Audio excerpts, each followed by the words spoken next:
too many cameras, but I have to be honest. Do you not want to be on camera? Look, if you don't want to be on camera, I respect this man, and I don't want him to be on camera. So don't put this. That's fine. You don't want your face being shown.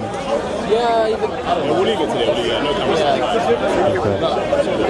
But I want to respect your right to what you want. I don't want to put you in a difficult position. Even when you read the Quran, like when it talks about Abraham, he says, "My Lord, I have made my family reside in a place with no vegetation." So it's acknowledged even within the Quran that Mecca is a place with no vegetation. Wait, but in context of where? Abraham. Abraham, yeah. But again, I'm going to challenge the notion that Abraham had anything to do with Mecca. Yeah, but that's not. The debate is that Mecca has vegetation. And the thing is, we have. Well, we know it doesn't. We know. It's a matter of history. But you're trying to argue that the Islamic narrative says that there is vegetation. Well, it mentions it. From the Quran, that the Quran says that Mecca has the vegetation. Well, no, I mean, it seems to be implying that people are familiar with it. Yeah, that's a different thing. I mean, I'm pretty sure there are passages that mention fish and things. They would go to Jerusalem and bring some olives back. What would be the problem? They would go to Jerusalem anyways. Why would they? No, they wouldn't. Well, why would they? You know how far that is? You're talking about many months of travel to do that, to do a round trip, to go there and back. It's many months of your life with camels that you're going a lot of resources to do. And this is why traditionally an understanding and a narrative of trade fixes that. Because if you don't have that narrative of trade, then Mecca seems very isolated.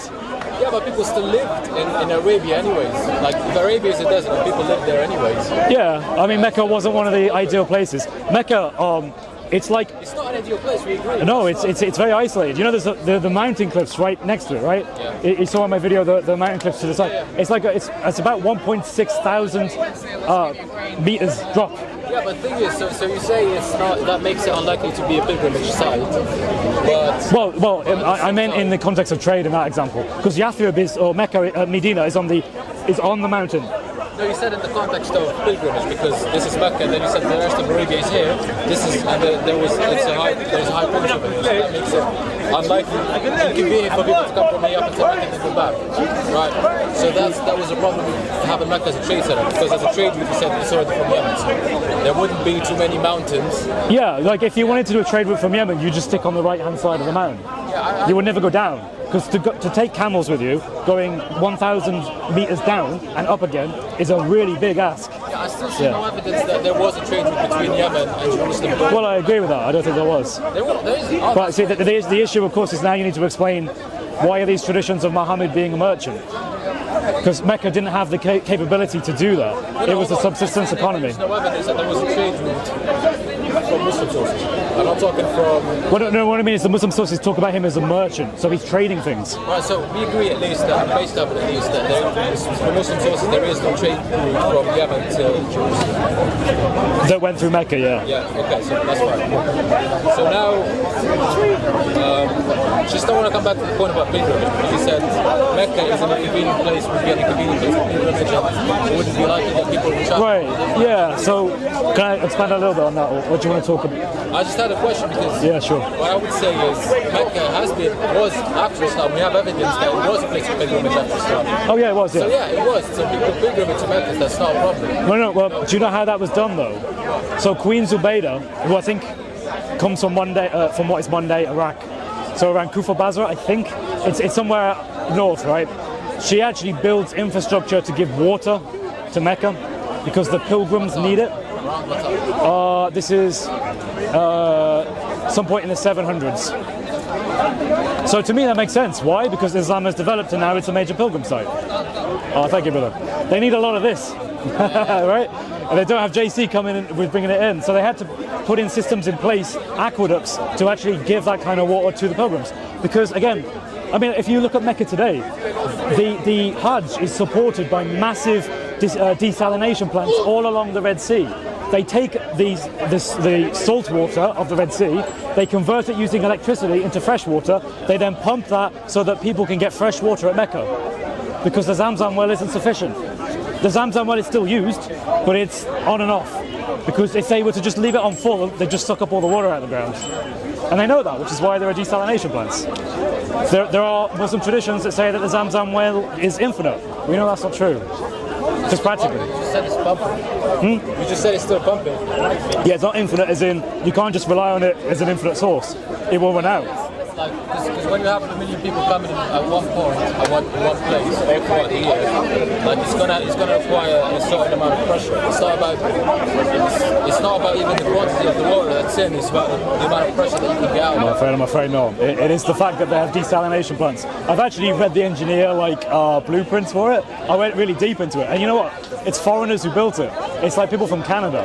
They're like Canada companies that built. There's plants in Jeddah. You know, Jeddah is like the coastal city to the west of Mecca.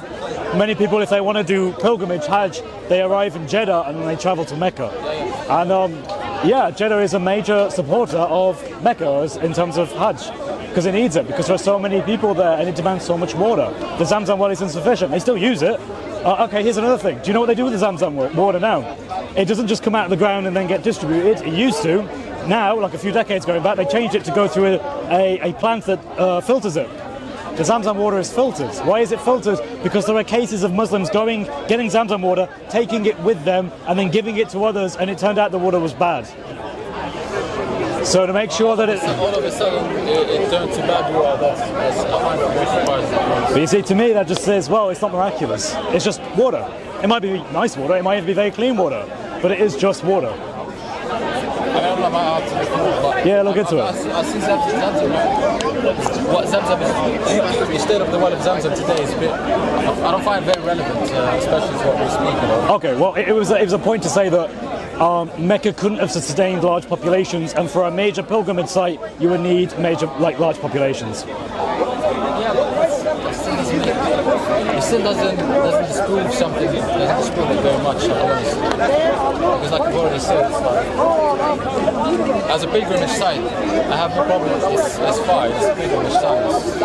There's a problem here because historically, like I said, people were coming to Mecca from all different places, from Arabia, from outside of Arabia. People were going to... Well, Mecca is an isolated community. It's not international. There aren't people just coming there for a holiday or something, go for a pilgrimage site. They're not doing that. It is a community of Arabs that are living in that place, and it's a subsistence economy. They don't make anything to then go on and sell or trade because they can't afford to. The environment doesn't suit that. It's an arid environment. The fertility rate is very low. You know, you got to do what you got to do. To be honest with you, just looking, if you just get a satellite view of Mecca and just look at it and look at the ground, ask yourself, does it look fertile or not? And the answer you're going to get, and then look, where's the nearest river? Because normally when you set up villages, towns, cities, they're normally close to rivers, freshwater rivers, right? That would have been particularly important in a very hot climate. But Mecca isn't that. You could find an oasis. Is there an oasis near Mecca? No. Where's the nearest oasis? Yathrib, Medina.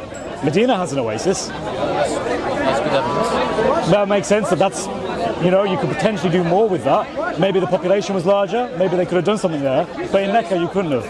Because there's evidence. Do you know what's it called?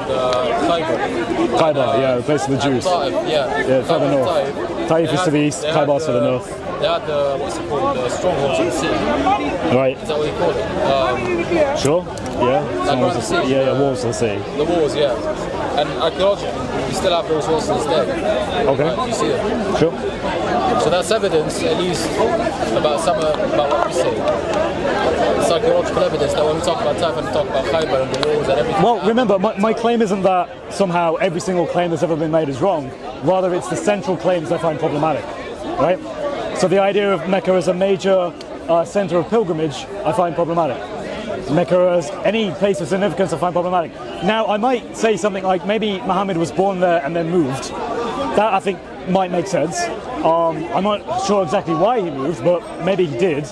But again, the idea of everything taking place in Mecca is difficult. It's very difficult from a historical point of view. What do you think? I mean, for me, I think it's not at all probable. It's not. Okay, I'd say it's. Okay, let me explain the situation. You have to get a well-established Jewish, Christian, and largely Syriac narrative. It includes things like Dul Qarnayn, it includes the Cave of the Seven Sleepers. Just Surah 18 alone is full of these things. You need to get knowledge of all of that in a place that is basically isolated and isn't engaging with the wider Christian or Jewish community. You also need to have a substantial enough population that it can be a major pilgrimage site. It needs to support a significant amount of pilgrims that have been coming since at least the time of Abraham, if not the time of Adam. I don't think it wasn't obviously a place of pilgrimage at the time of Abraham. It became a place of pilgrimage where At some point, theologically. well, okay, but it would have been at some point, because the Quran, I think, makes it clear that this has been a place of pilgrimage for a long period before Muhammad. Not a long period, maybe a couple of centuries. I think it's implied long. I think it's not long after Abraham, really. No. I mean, Abraham obviously, Abraham yeah. built the Kaaba, but for it to become a place of pilgrimage, actual pilgrimage, that's happened way later. But hold on, I want to go back to something else as well. Yeah, sure. No worries. It's like you said, the inscriptions, the rock inscriptions, a couple of centuries before the 7th century. Oh yeah. Were monotheistic. So can you explain Oh yeah, Dr. Ahmad Al-Jalad. Well, what sense are they monotheistic? they mention Allah. So it's like they're, or What does that mean, they mention that? what I mean is they don't mention pre-Islamic pagan gods. Yeah, but you have to look at the Quran as a historical document as well. Because Yeah, absolutely, I believe so. That's what I'm trying to do. because the Quran mentions a lot of idols.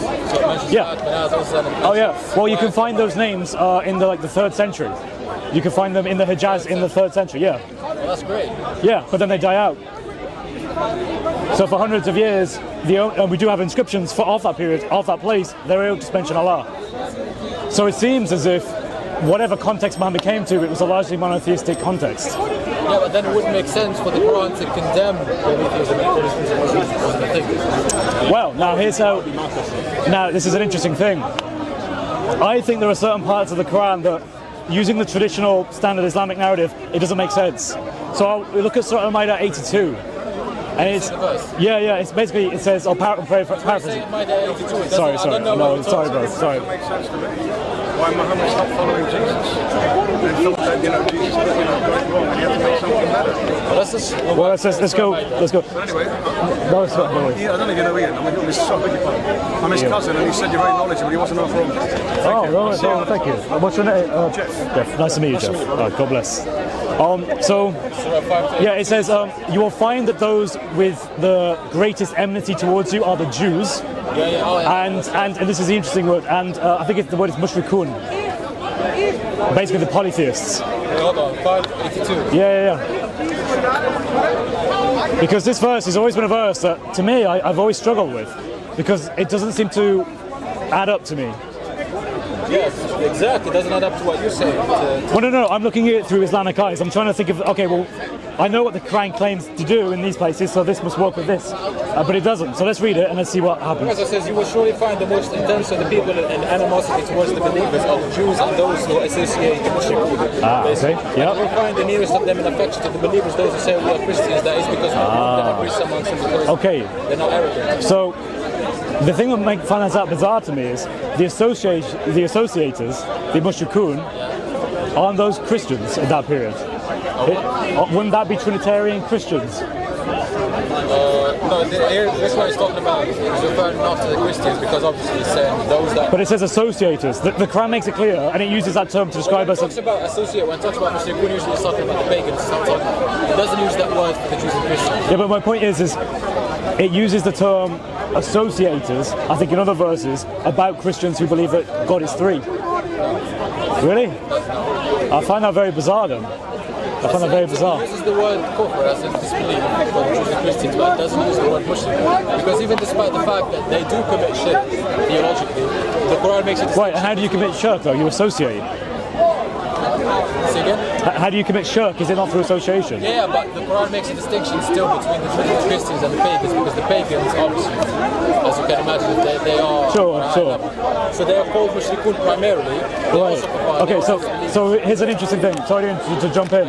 In that second part of the verse, when it talks about the Christians, the word that used there in Arabic is Nazarah, I think it is. Always used Nasara, doesn't use. That's technically not the word for Christians. The word for Christians is more like Masih or something. Huh? The word for Christian in Arabic is something more like Masih or something. That's modern Christianity. That's modern. Okay. Well, the reason I point this out is because the word Nazarah just basically means literally a Nazarene. Yeah.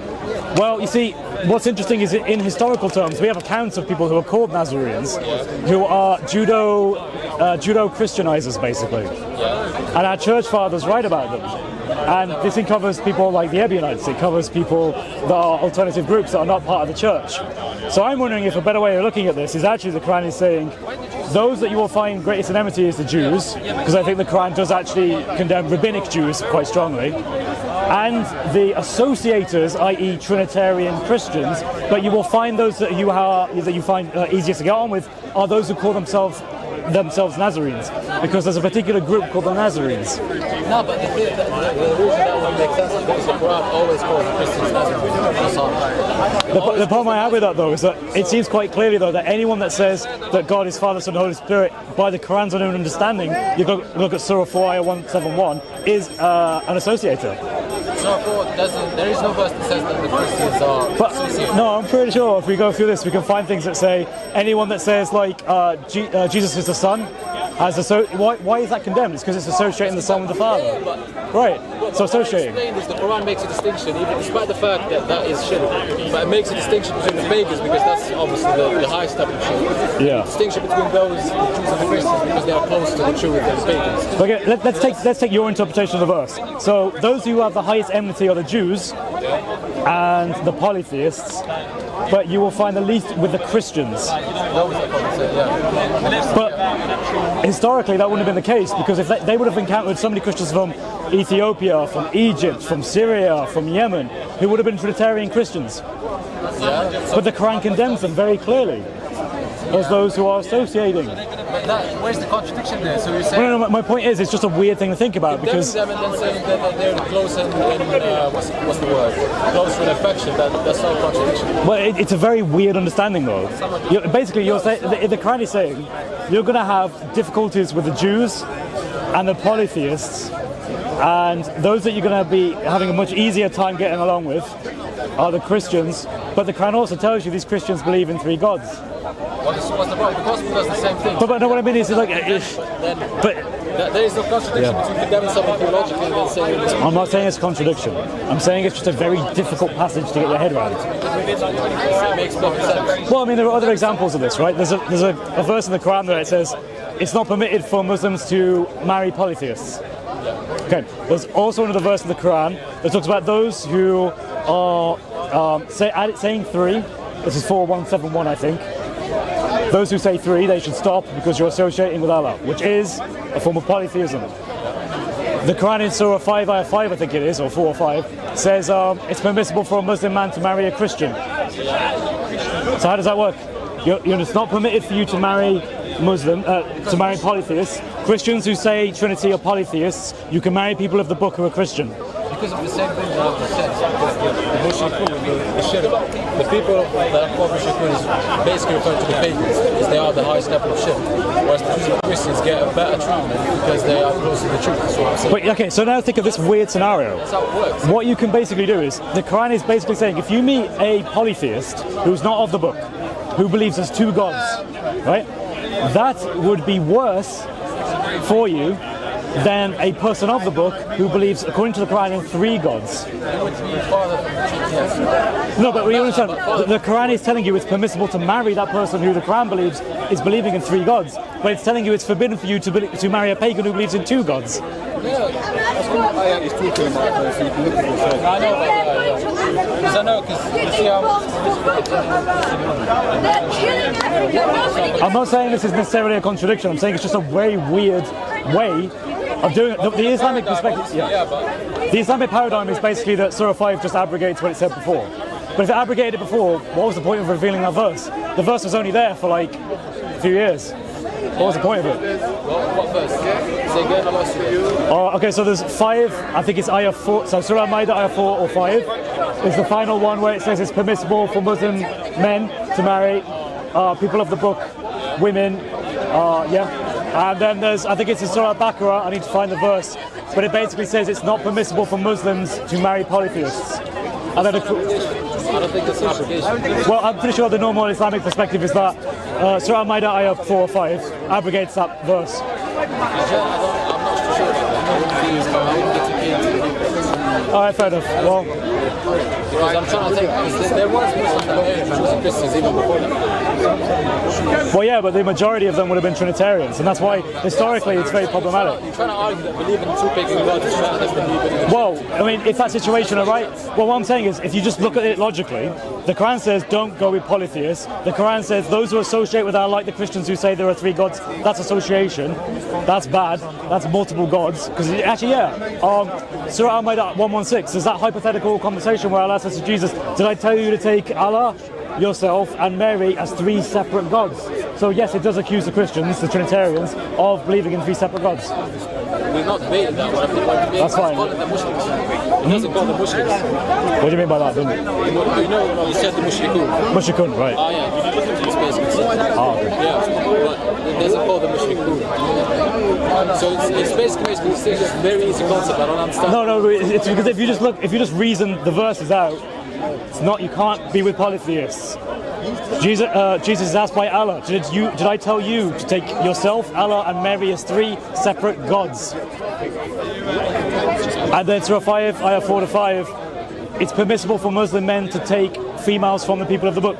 So you now have a weird situation where it's not allowed for a Muslim to take a female who is a pagan that believes in 2 gods, but it's permissible for them to take a person of the book who's a Trinity believer who supposedly believes in 3 gods. The irony is now you're making a weird scenario where you're trying... Well, I mean, it just shows you that something's gone wrong here, somewhere, I think. The irony is that you're trying to make actually a weirder case by trying to argue that believing in 2 pagan gods is better. Well, it's not me that's doing it. I just read the Quran verses and I'm like, hang on, am I getting this right? Is it saying this and then saying this and saying this? And the way the Muslims acknowledge it does say this, they just take a different interpretation about what's going on. And I say, whatever's going on, it's weird. I don't see that. Because if that would be the case, if, for example, the Jews and the Christians are all in that sense. Well, yeah, Jesus is asked, did I tell you to take 3 separate gods? Yeah, but see, that's a different... You can't find that verse. It seems... Wait. That's what. It seems to me that the term associator is very clearly applied to Trinitarian Christians in the Quran. Well, you're going to have to give an example because I'm telling you right now, there is no, you're not going to find it. Oh, okay. Well, I'm going to show you 5116, but I don't think it has the words associator in that particular verse. I'm telling you right now, there is no verse that calls Christians and Jews associated. So that basically makes it very clear because there is no inconsistency. Let's do some homework. Let's both go back home and look to see if the word that means associator is ever applied to Christians. I've done that myself. Okay, well, I'm still half and half about it, but I'll go home and I'll check. I know it sounds a bit weird because you've got a certain idea of it, but... Well, even from the Quran's perspective, it kind of makes sense, right? Because Trinitarians are associating according to the Quran. Yeah, they are associated. Yeah, so it would make sense they're called associators. But they're not. But they're not. So, okay, we'll go and check. All right, anyway. It's a special category. Anyway, that's something I found interesting lately.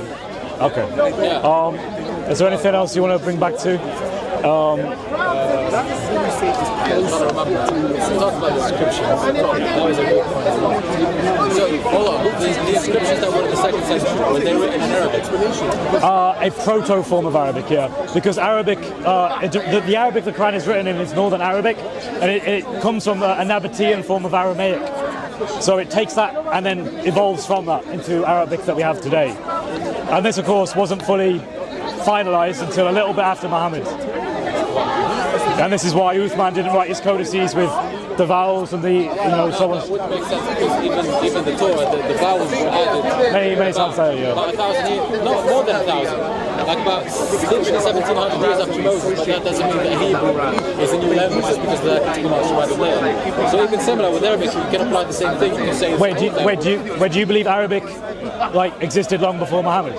Well, I know that you probably do for other reasons, but do you think it was... I don't know how long it existed before, but all I'm saying is, you're saying Uthman did not apply the critical marks. Well, that's evident, right? That means that Arabic is a new language. And I'm saying that's not an evidence because if you apply the same thing to Hebrew, that's going to mean that Hebrew was something that's invented. No, okay, maybe the issue is with the term new language. It isn't a fully developed language.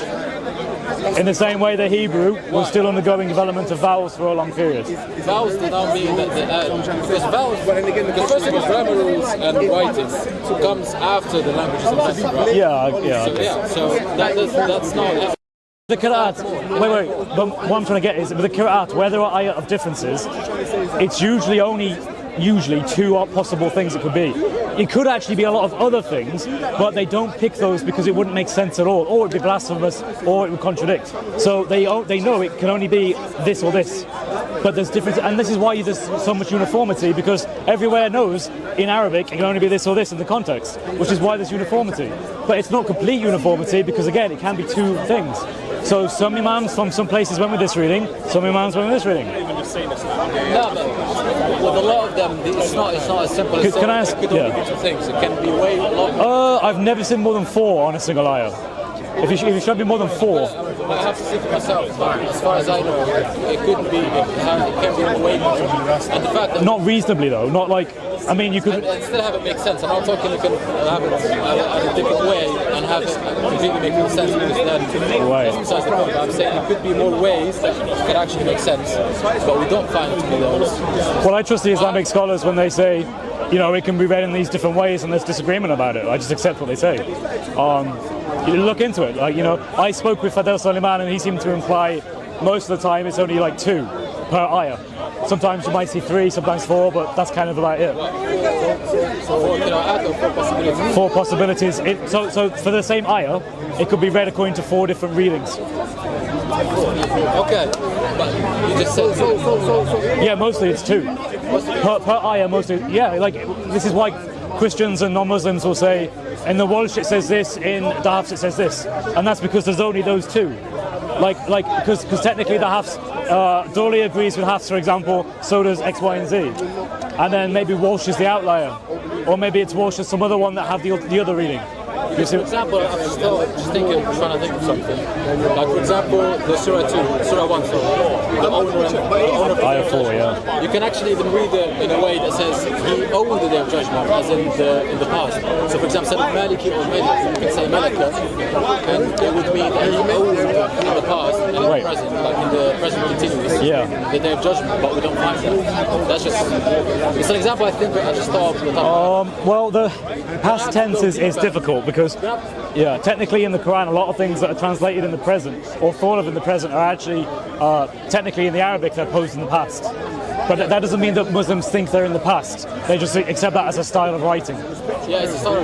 Fadel Soliman talks about this. One of the things he did with his translation is he was saying, I want Muslims to be aware that actually in the translations you read, it often presents it in like present English, when technically the Arabic is saying it's past tense. And so he wanted to make that clear. Yeah, it's a way of... But he doesn't think that means theological difference. He just thinks that's a form of like beauty in the Quran. That's how he would say it. Yeah. Well, if you want to look at it that way, fine. It's not very hard to understand. I understood this as a child. The writings of Muslims who were in different places, writing how they have the Quran with them, and they are aware that in a particular verse, they are aware that their brothers in Mecca, the brothers in Medina or Damascus, they recite it slightly differently.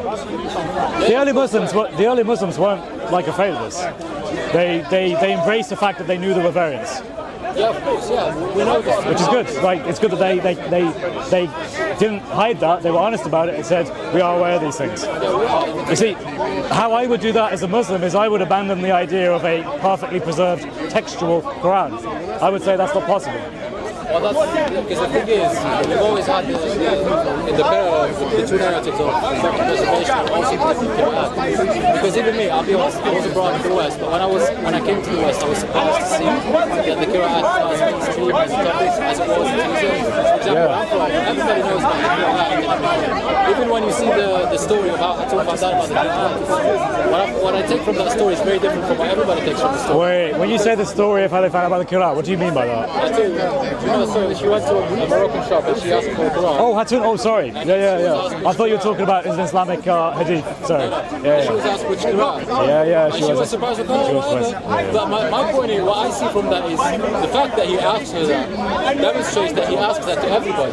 Yeah. So that's common knowledge to everyone in there. I'm not saying that like there are parts of the world where this is known, no problem. But in the Western world, it's not known. That's true. Trust me, I can tell you, I have spoken to so many Muslims that just aren't aware of it. And what's worse, to me anyway, is when they are told it by Muslims, the Muslims often lie to them about what it is. They tell them it's just dialects. Yep. A lot of it is dialect. Well, a lot of it you may say is differences between past and present tense. You may say a lot of it is like you and they and stuff like that. That's fair. But to say right, but there, I've seen that myself. but a lot of it is also actual changes in words. Most of them are dialects, I agree. But there is some of them that are. Right, but it's not fair to say like they're just dialect because it's basically trying to imply there's no real difference. But in reality, there is a difference. If there was no difference, Muslim scholars wouldn't have cared. They wouldn't have documented it. Yeah, that's right. Yeah. It would have been like, why? It's the same thing. Yeah, I think because even when you read like the early works, a lot of it is explained as dialectal differences, and they still acknowledge that there are. No, they do it. They do acknowledge it. I mean, remember, even the Hadith acknowledge it. And this is what I thought you were perhaps alluring to. Yeah. You know, Surah Al-Furqan and Hisham and Umar Al-Khattab, they argued about the recitation of chapter 25 of the Quran. The only way I think that could have happened is if there were actual differences at some point in the recitation, because otherwise it makes no sense, does it? Yeah. And you can say, well, that's the Aruf. And that's usually, I mean, the Hadith actually says at the end of it, Muhammad explains, this is the 7 different modes. These are the 7 ways the Quran is revealed to me through Jibreel. Yeah, because here's the thing as well, right? Because the Arabs at the time, there was a lot in the dialect, in the, what's it called? In the different dialects, the dialectic differences, among them was different grammar. So some of them would use slightly different grammar than the others. So someone can look at that and say, oh, there was a difference that affected the meaning or whatever. It was a different word, and you could dismiss it as a dialectical difference, but really it is actually a dialectical difference because people use different. Are you still talking about the same story though? Are you still talking about Hisham and Umar al-Khattab, the second caliph, when they argued about the recitation? I'm more thinking about the story of Ubay. Do you know the story of Oh, yeah, you're right. There's another story where Ubay bin Ka'b takes 2 other men, 2 more men, to the Prophet. Yeah, you're right. So yeah, what I want to say is, you know that Umar bin al-Khattab and Hisham bin Hakim, I think his name is, they're both from the same tribe of Quraysh. So they wouldn't have spoken different terms. They would have spoken. They're both from the same tribe of Quraysh. Umar and Hisham bin Hakim, I think his name is. He's the other guy. That's in the hadith where I can't remember who it is. Hisham bin Hakim, you said? Yeah. Check it out. They're from different clans. One is Banu. I can't remember the clans. I don't know if it's Banu Hisham or if it's a different one. He was born in Kufa, Iraq, died in 800 AD. Wait, what? This is not the guy you're talking about. No. Who's this guy? Hisham bin Hakim, exactly. No, it's Hikim. I don't know if it's Al-Hikim or Hisham. Because that's Hisham bin Hakim. He's from Quraysh, yeah. He's a companion, the son of a companion. Yeah, so it's him and he it's... embraced Islam in the conquest of Mecca, isn't he? I think so. So that story is pretty late then. Well, it's a sound Sahih Hadith, but I mean, this is one of the ways that you actually infer the Aruf, because this narration goes on to talk about the Aruf. Yeah. Right. And I mean, like, I don't know, have you looked into the Aruf? Because from my point of view, it's impossible to derive either the 10 qira'at or the presence of more than one Aruf today. I don't think we can, from an evidence point of view. From what? To establish well, let's start with the 10 qira'at. Can you show me anything from the Quran or the Sunnah where the 10 qira'at are endorsed by Muhammad? You just call the hadith. You just cite the hadith of Umar. Right, that's the Aruf, right? But I'm talking about the qira'at now, just in this context. There is now 10 canonized qira'at, yeah? And then you have the 2 transmitters for each one and so on, but... Oh, yeah. So you have in the hadith of Ubay, right? Yeah. He says one man came to pray and he prayed with one qira'ah, right? He used the word qira'ah. And then does he? Yeah. In the hadith? Yeah. That's interesting. No, I'm telling you right now. And another man came and he read with another qira'ah. And then so I took them both and brought to the Prophet and had the conversation and everything. Okay. And then he was told that I was given 7 hours. basically. So that to me tells me that the Qur'an are part of the Aruf. Okay, first of all though, can you show me what the Aruf actually are? Based on that, I would say they are the Qur'an.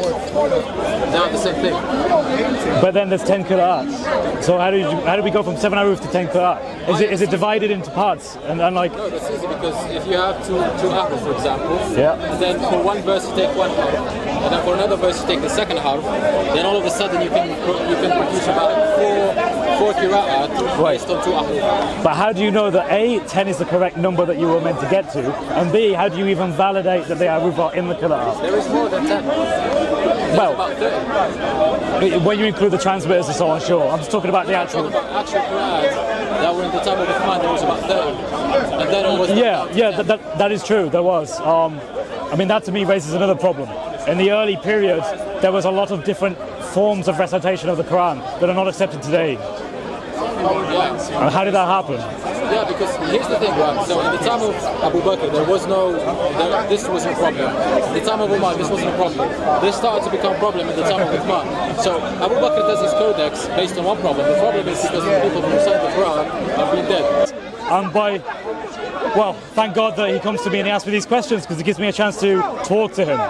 So I have a lot of patience for that man. But anyway, God bless you all. Take care.